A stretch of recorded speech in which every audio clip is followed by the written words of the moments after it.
अब सीधा रुख करेंगे उत्तर प्रदेश की राजधानी लखनऊ का। आज एक विशेष कार्यक्रम में शामिल होने के लिए पहुंचे उत्तर प्रदेश के मुख्यमंत्री आदित्यनाथ। उत्तरायणी कौथिग 2025 के समापन समारोह। देश के पहले chief of defence staff CDS के रूप में जनरल बिपिन रावत जी उसी उत्तराखंड की देन। देश के द्वितीय सीडीएस उसी उत्तराखंड की देन। आदरणीय प्रधानमंत्री जी के नेशनल सुरक्षा सलाहकार श्री अजीत डोभाल जी भी उसी उत्तराखंड की देन। ऐसे अनेक विभूतियों को देने वाला और देश की सुरक्षा की आवश्यकता के लिए अपनी जवानी को लगाने वाला उत्तराखंड का बहादुर नौजवान, यह भी उत्तराखंड की देन है।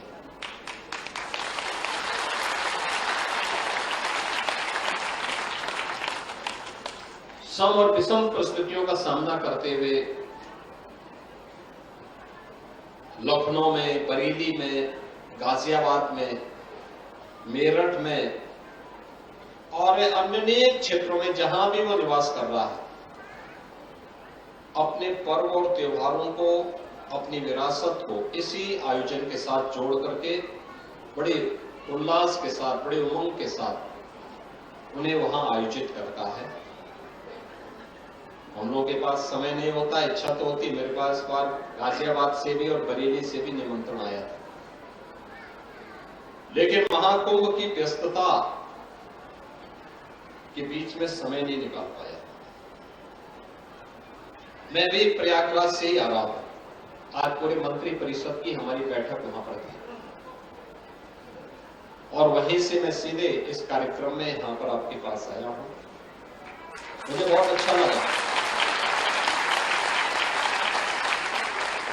कि पिछले 2 दशक से अधिक समय से जो कार्यक्रम यहां पर पर्वतीय महापरिषद कर रही है, ये केवल एक आयोजन नहीं होता है।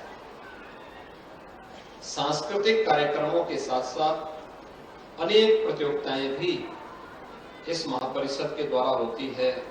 अलग अलग तबके के लोगों के लिए, बच्चों के लिए अलग अलग प्रकार की प्रतियोगिताएं होती हैं और उन प्रतियोगिताओं के साथ साथ पर्वतीय समाज से जुड़े हुए उन विभूतियों को सम्मानित करने का भी काम किया जाता है जो देश के लिए, समाज के लिए कुछ कर पा रहे हैं।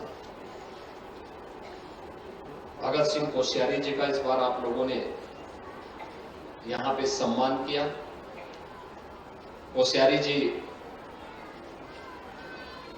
उत्तर प्रदेश में भी काम किए थे, उत्तराखंड के मुख्यमंत्री के रूप में भी काम किए, राज्यपाल के रूप में भी उनके पास कार्य करने का एक अनुभव है। अपनी सहजता, सरलता के लिए जाने जाते हैं। पूरा जीवन मातृभूमि के लिए समर्पित किया है। आपने सैनिकों को और उनके शहीद परिवारों को भी सम्मान दिया है, क्योंकि हम लोग अपने विरासत को विस्मृत नहीं कर सकते। उसके दोनों रूप हैं।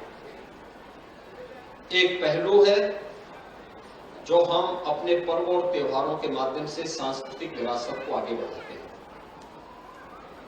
और दूसरा पहलू है जो हम अपने अमर शहीदों का स्मरण करते हुए महापुरुषों की जयंती के अवसर पर या किसी अन्य विशिष्ट घटना को केंद्र में रख करके उन आयोजनों के साथ जुड़ते हैं। और आज का दिन तो बहुत महत्वपूर्ण वैसे भी है। आज 22 जनवरी है। 22 जनवरी 2024 को आज ही के दिन 500 वर्षों का इंतजार करते हुए अयोध्या में आदरणीय प्रधानमंत्री जी के कर कमलों से प्रभु श्री रामलला फिर से अपनी जन्मभूमि पर विराजमान हुए। यह भी विरासत की ही व्यवस्था, परंपरा है। भगवान राम की विरासत 500 वर्षों के बाद अयोध्या में विराजमान होता है।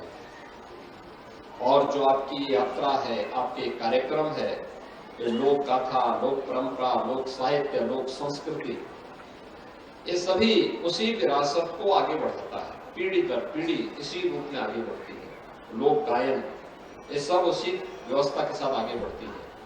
आप लोग इतने उमंग के साथ, उत्साह के साथ इस आयोजन के साथ जुड़े हुए हैं। इस पूरे आयोजन के प्रति मेरी शुभकामनाएं हैं और मैं अपना आपको सौभाग्यशाली मानता हूं कि मैं आपके बीच में आकर के इस कार्यक्रम में भागीदार बन पाया हूं। अन्यथा कुंभ की व्यस्तता में समय निकालना कठिन होता है, कठिन था, लेकिन समय पे हम लोग आ गए। मौसम वहां भी लखनऊ में भी अनुकूल था, तो हमें आने में कोई समस्या नहीं हो पाई। लेकिन मुझे बहुत अच्छा लगा आज आपके बीच में आकर के अनेक कार्यक्रमों को आप यहाँ पे संचालित कर रहे हैं और यहाँ पे अपनी परंपरा को, अपनी संस्कृति को बनाए रखने के लिए, और उसके माध्यम से ध्येय एक ही है और वह है कि भारत को मजबूत बनाए।